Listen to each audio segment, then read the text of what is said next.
અહીં માન, અહીં અપમાન, અનંત પ્રકારના દ્વંદ્વને, અનંત પ્રકારની વિચિત્ર ગંદકી, આને પણ સાફ કરવાની છે.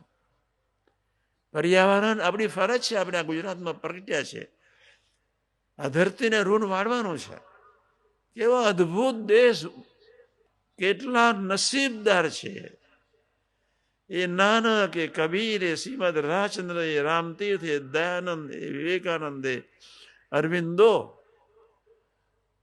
નરસિંહ ને મીરા ને એકનાથ ને તુકારામ ને 500 પરમહંસો, એ પર્વતભાઈ ને ગોરધનભાઈ, કલ્પનાતીત સંતો આ ધરતી પર આવ્યા જ.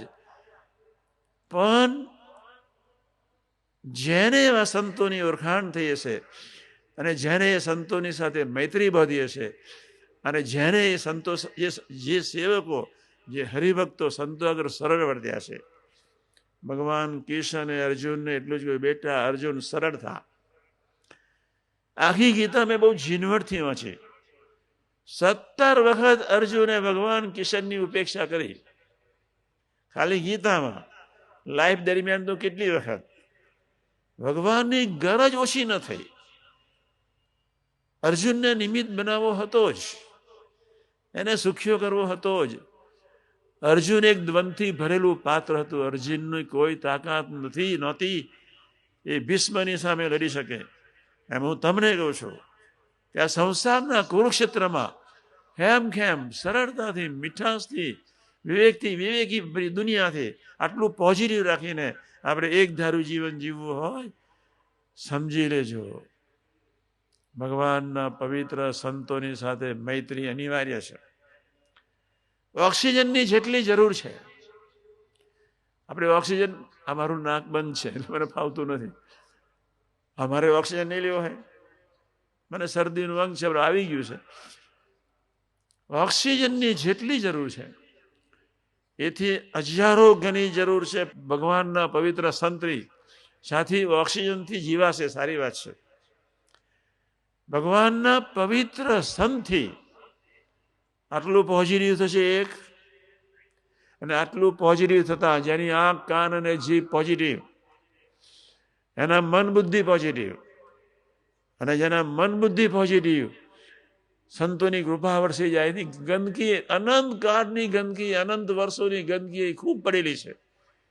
એટલા ગંદા વિચારો, એટલા રાશિ તામસી વિચારો, સાત્વિક વિચારો ખતરનાક ખોટા છે. એટલા ગંદા વિચારો પડેલા છે. આવી અનંત પ્રકારની ગંદકીને કાઢવા માટે તો કોઈ માર્ગ, એટલે દુનિયા માત્રમાં ભારત એક એવો જીવતો દેશ છે ત્યાં ભગવાન અને સંતો પૃથ્વી પર અખંડિત પ્રગટ પ્રગટ પ્રગટ કામ કરતા જ રહ્યા છે.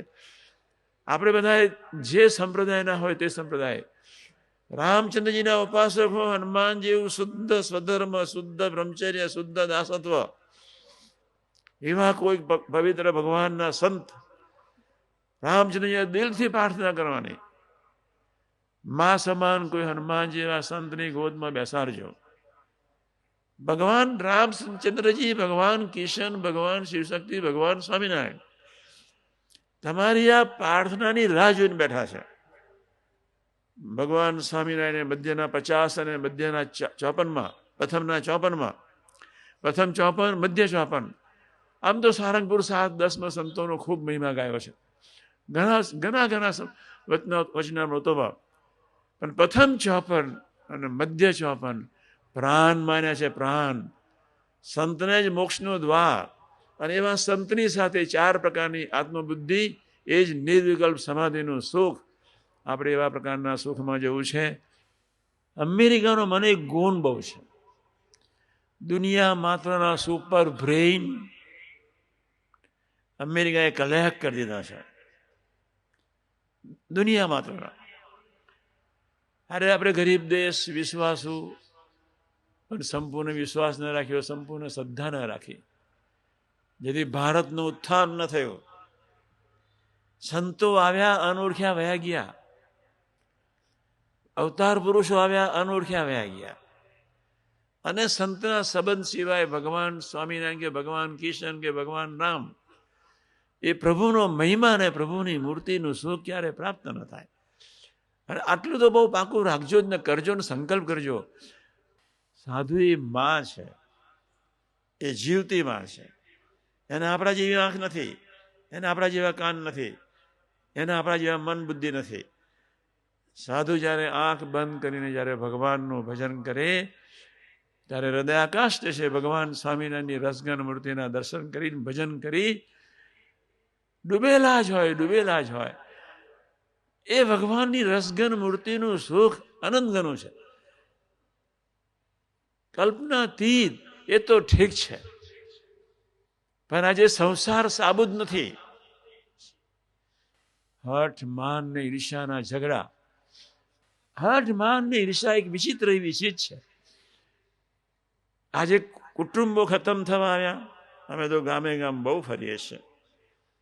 કાબરા નામના સાયન્ટિસ્ટે કહ્યું, થિયોસોફિકલ સોસાયટીમાં લખ્યું,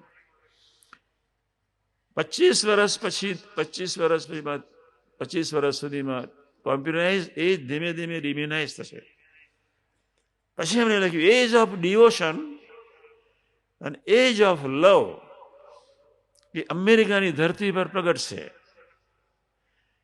પછી એને સરસ વાક્ય લખી, ભારતના ગૌરવની વાત લખી કે દુનિયાના દરેક વ્યક્તિએ પોતાની આંતર સમૃદ્ધિ માટે દુનિયાની દરેક વ્યક્તિએ ભારતના તમામ સંતો તરફ નજર રાખવી પડશે. કેટલી સરસ વાત લખી, કલ્પનાતીત. એ લોકોને ખબર પડી ગઈ છે. એ તો બધું ઘણું બધું ચાલે છે. આખી દુનિયાને છેતરી શકાશે. તમારા આત્મામાં રહેલા ભગવાનને ક્યારેય કોઈ વ્યક્તિ છેતરવા જન્મી નથી, જન્મશે નહીં. હરેક સેકન્ડની ફ્રેક્શન ઓફ ધ સેકન્ડના કરોડમાં ભાગમાં તમે શું કરી રહ્યા છો, પ્રભુ એ નિરંતર નોંધીને જય સ્વામિનારાયણ તમને જવાબ આપતા જ રહ્યા છે. સંતોની સાથે યોગમાં રહેવા પછીનો હેતુ આટલો જ છે. ઘણી બધી વાતો કરી નાખી. તમે બધા આવ્યા, અરસપરસની પ્રીતિને આવે, તમે આટલા શાંતિથી બેઠા છો. એક વસ્તુ બાકી રાખજો કે આપને આપના દેહને ઘરને મંદિર બનાવવું છે જ. આજના શુભ મંગલકારી દિવસે તમને કશો જ નિયમ આપતો નથી. એક જ નિયમ આપું છું કે કોઈ ભગવાનના પવિત્ર સંતની સાથે મૈત્રી બાંધવાનું. હું ગુરુ અને ચેલાના સંબંધમાં માનતો જ નથી. એવા પવિત્ર સંતની સાથે મૈત્રી બાંધી, ખુલ્લા દિલની વાતો કરી, સરળ બનીને આપણે જીવન જીવવાનો સંકલ્પ કરીશું. નંદનવન, અહીં શુભ વિચારો, અહીં નિશ્ચિંતા. આજે કેટલી ચિંતા છે, કેટલાને ખાવાનું નથી, કેટલાને નોકરી નથી. આજના શુભ મંગલકારી દિવસે ભગવાન કિશન, ભગવાન રામ, ભગવાન શિવશક્તિ, ભગવાન સ્વામિનારાયણ, શાસ્ત્રી મહારાજ, યોગી મહારાજ, તમને સૌને એવા કોઈક ભગવાનના પવિત્ર સંતની સાથે મૈત્રી બંધાવો, જેના ફળ સ્વરૂપે એક વિવેક આવે, જેના ફળ સ્વરૂપે આત્માની યાત્રા પ્રભુ તરફ ચાલે. સહજાનંદ સ્વામી મહારાજ